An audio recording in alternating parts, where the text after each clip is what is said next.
Il y a quelques années de cela, jeunes reporters ont envoyé pour une mission bien particulière qui au début ne me plaisait pas du tout.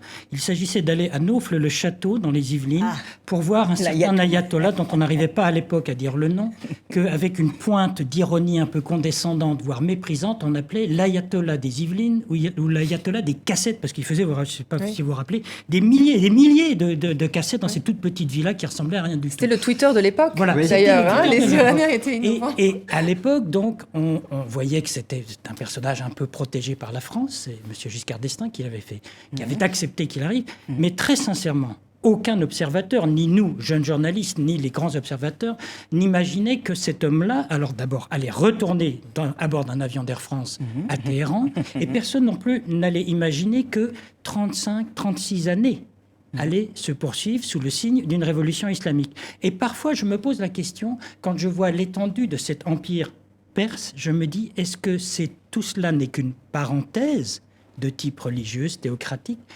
Est-ce qu'un jour ou l'autre, l'Iran va changer à nouveau de système ? C'est vraiment une question que je me pose, parce qu'au fond, qu'est-ce que c'est que 35 ou peut-être même 40 années dans le cours d'un empire qui est stable et qui le restera ?